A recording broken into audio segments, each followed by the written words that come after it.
তার কারণ কি? এই যে মুখ্যমন্ত্রী এখানে যিনি আছেন পশ্চিমবঙ্গে, তিনি পশ্চিমবঙ্গের মানুষকে একটা বোকা এবং কালা এবং অন্ধ করে রেখেছেন। তার কারণ কি? পশ্চিমবঙ্গের মানুষ চিৎকার করে, যুব সমাজের ছেলেরা, যারা ছাত্ররা পড়াশোনা করেছেন, তারা চাকরির জন্য মমতা সরকারকে প্রত্যেক দিন আবেদন করে যাচ্ছেন। আর মমতা বন্দ্যোপাধ্যায় তিনি যে মানুষকে চাকরি দিতে পারবেন না, তার যে ভাওতাবাজি, সে মানুষকে জানাতে চাইছেন না, মানুষের কাছে যেতে চাইছেন না।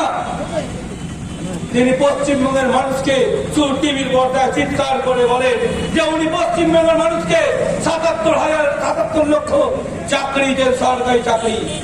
কিন্তু বন্ধুগণ, যে পশ্চিমবঙ্গের মানুষ সচেতন, তার উদাহরণস্বরূপ আপনার কয়েকটা একটা ছোট্ট ঘটনা বলে দিই।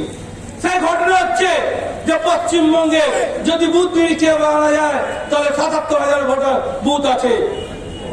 কিন্তু আজ পশ্চিমবঙ্গের মানুষ তাকে প্রশ্ন করতে চায়, এই মুখ্যমন্ত্রীকে প্রশ্ন করতে চায়, যদি ৭৭ লক্ষ চাকরি দিয়ে থাকেন তো আমার বুথে, যে বুথের জনসংখ্যা ১,০০০ খানিক হতে পারে, তার মধ্যে ১০০ জন চাকরি কোথায় পেলেন?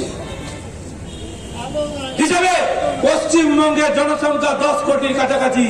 যদি উনি ৭৭ লক্ষ চাকরি দিয়ে থাকে, তো বেকারের জন্য যুব সমাজ অসহায়ের মধ্যে সল রেখে পিটি টিচাররা, প্রাইমারি টিচাররা কেন ধর্নায় বসছেন? পশ্চিমবঙ্গের মানুষ অন্ধ না। তিনি টিভির পর্দায় দেখেছেন এই কোভিড টাইমে যে হসপিটালের সুরক্ষা ব্যবস্থা ছিল, যে ব্যবস্থা মমতা বন্দ্যোপাধ্যায় নিজে মন্ত্রী থাকাকালীন তিনি পশ্চিমবঙ্গের মানুষকে তিনি টিভির পর্দায় বলেছেন এবং প্রেস কনফারেন্স করে বলেছেন যে পশ্চিমবঙ্গে 65খানা সুপার স্পেশালিস্ট হসপিটাল দিয়েছে। কিন্তু পশ্চিমবঙ্গের মানুষ তিনি অন্ধ না। তিনি টিভির পর্দায় দেখেছেন যে মানুষকে স্ট্রেচার করতে নিয়ে যাওয়ার জন্য মানুষ পাওয়া যায়নি, ডাক্তার পাওয়া যায়নি, সিস্টার পাওয়া যায়নি। সেই সুপার স্পেশাল হসপিটাল কোথায় গেল? এই 10 বছরের পশ্চিমবঙ্গের মুখ্যমন্ত্রী তিনি টিভিতে বসে খালি ভাওতাবাজি দিয়ে যান। শুধু তার ভাইপোর উন্নতি হয়, তার ভাইদের উন্নতি হয়, কিন্তু মানুষ কল্যাণ হয় না। কিন্তু মোদীজি যা বলেন তা বাস্তবে করেন।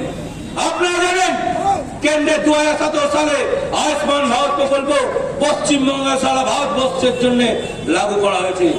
কিন্তু মমতা বন্দ্যোপাধ্যায় সরকার তিনি এমন মুখ্যমন্ত্রী যে মানুষ কল্যাণের জন্য, যে সাধারণত মেডিক্লেমের জন্য যে টাকা লাগে সেই টাকা ছাড়া কেন্দ্র নিজের টাকা দিয়ে 5 লাখ টাকা পর্যন্ত আয়ুষ্মান ভারত দিচ্ছিলেন। কিন্তু মমতা বন্দ্যোপাধ্যায় তিনি এই আয়ুষ্মান ভারতকে পশ্চিমবঙ্গের মানুষের জন্য করেননি, তিনি তার বিরোধিতা করেছেন।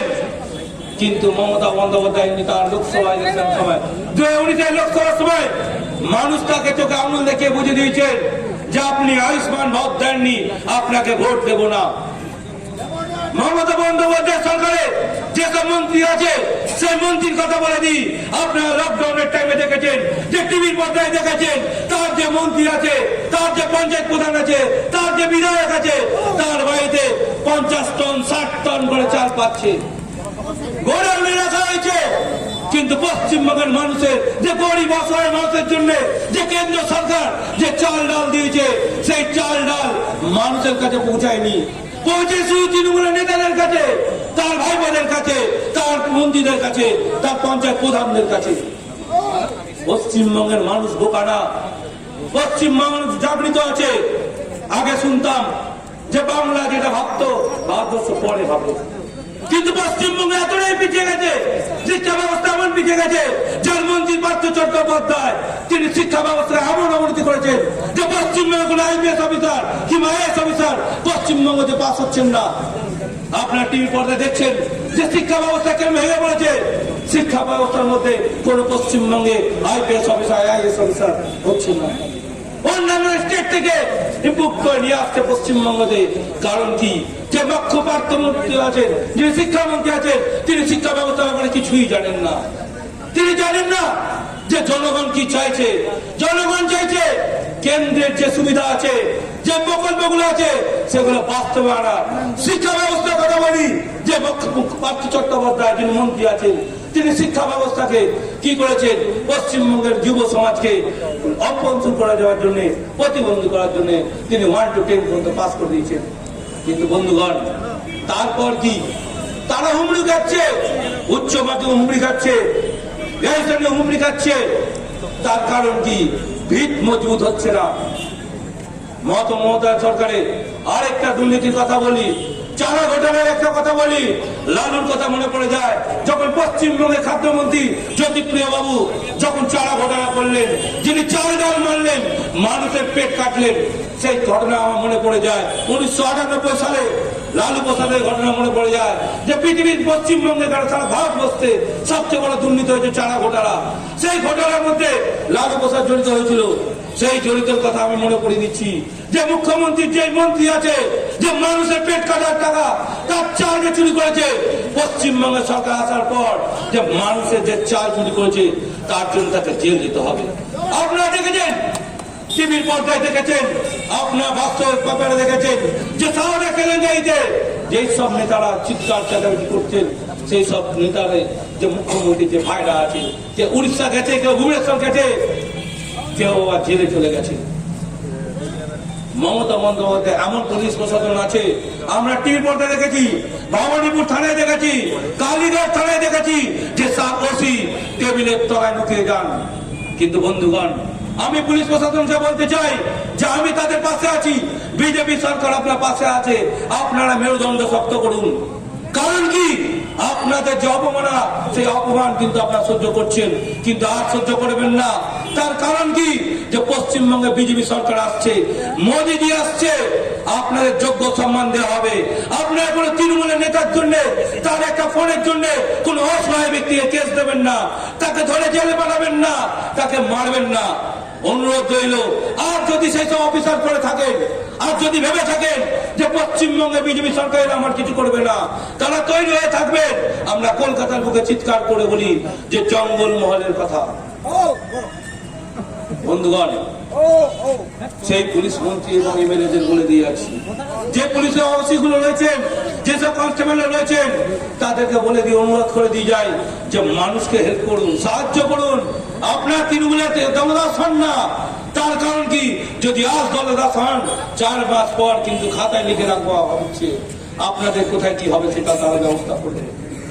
আমাদের মুখ্যমন্ত্রী মমতা বন্দ্যোপাধ্যায় আরেক ভাওতাবাজি দিচ্ছেন। তিনি টেক প্রাইমারি টিচারদেরকে যে মাইনে দিচ্ছে তাতেও দুর্নীতি করছে।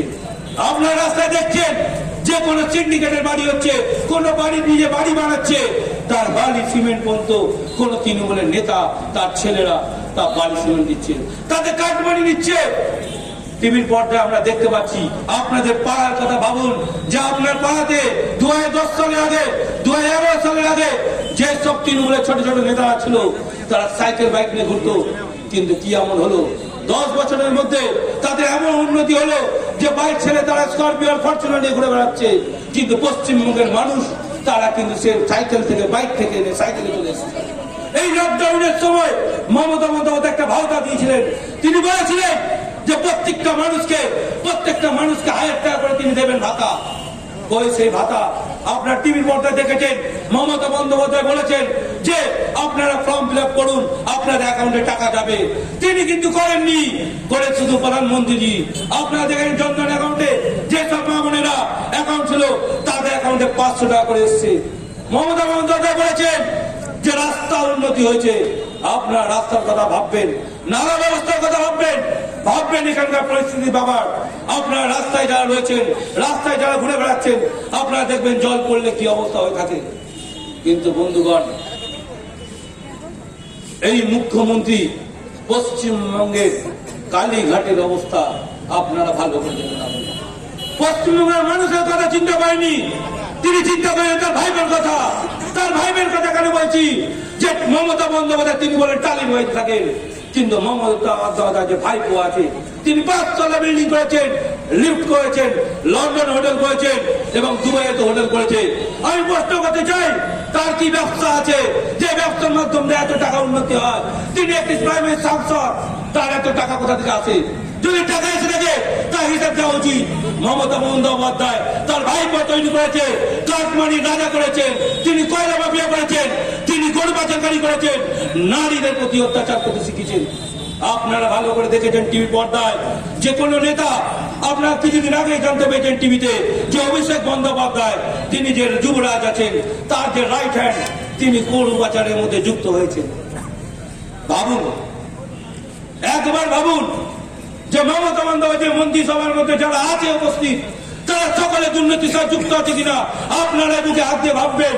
কিন্তু আপনারা আরেকবার বুকে হাত দিয়ে ভাববেন যেই দেশের প্রধানমন্ত্রী মোদীজি আছেন তার ক্যাবিনেটে কোনো মন্ত্রীর আঙুল আজ পর্যন্ত কোনো দুর্নীতির সাথে যুক্ত নেই। এই ধরনের প্রশাসন আমরা পশ্চিমবঙ্গে চাই, এরকম অ্যাডমিনিস্ট্রেশন চাই, এরকম নেতা চাই। তার জন্য পশ্চিমবঙ্গে বুকে এই জঙ্গলমহল থেকে মাননীয় দিলীপ দাকে রাজ্য সভাপতি করা হয়েছে। বন্ধুগণ, আপনারাই ভাববেন যে পশ্চিমবঙ্গের মানুষ কি করে অসহায় হয়ে আছে। আর একবার ভাববেন এই 4 মাস পর তার যোগ্য জবাব দেবেন যে মমতা বন্দ্যোপাধ্যায় পশ্চিমবঙ্গে যে ভাওতাবাদী কথা বলে সেই ভাওতার জবাব আপনারা ভোট ভেঙে দেবেন। আপনারা দেখিয়েছেন লোকসভা 2019-এ যে লোকসভা ইলেকশন কি করে জেতাতে হয়, পঞ্চায়েত ইলেকশনে আপনারা দেখেছেন তৃণমূলের গুন্ডা বাহিনীরা কিরকম ভোট করিয়েছিল।